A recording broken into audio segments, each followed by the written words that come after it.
আসসালামু আলাইকুম।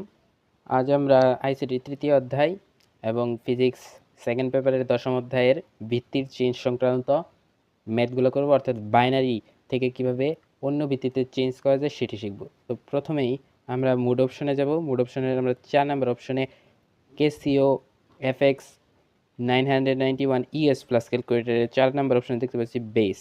তো বেস অপশনে যাওয়ার পর আমরা দেখতে পাচ্ছি ডেসিমেল আসলো। তো ডেসিমেল থেকে আমরা যে কোনো একটি নাম্বার নিই। আমরা 72 একটি নাম্বার নিয়ে ইকুয়ালে ক্লিক করি। তো 72 আসার পর এখন আমরা চেঞ্জ করতে চাই। তারপর অক্টালে চেঞ্জ করতে চাইলে আমাদের এখানে অক্টাল অপশন রয়েছে এটার উপর। তো অক্টালে করলাম 110। বাইনারিতে যেতে চাইলে এই যে বাইনারিতে আসলো। তারপর আমরা হেক্সাডেসিমেলে যাব। তো হেক্সাডেসিমেল আসলো। তো হেক্সাডেসিমেল আসার পর এভাবে চেঞ্জ করা হয়। তারপর আমরা যদি এটিকে এসি করার পর শিফটে যাওয়ার পর আমরা 3 নম্বর অপশনে বেস মোডে যেতে পারি। 3 ক্লিক করার পর দেখতে পাই এখানে 1 নম্বরে অ্যান্ড অর, 3 এক্সঅর, 4 এক্সনর, নট, নেগেটিভ।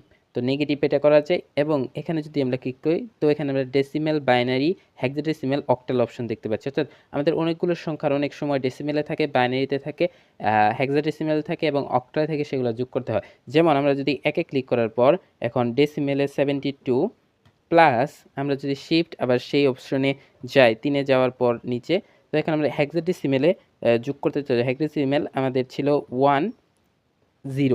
তো এই দুটো আমরা যোগ করতে চাই। তো হেক্সাডেসিমেল এটা এসেছে 58। আমরা যদি ডেসিমেলে সেটিকে নিয়ে যেতে চাই এভাবে নিতে পারি।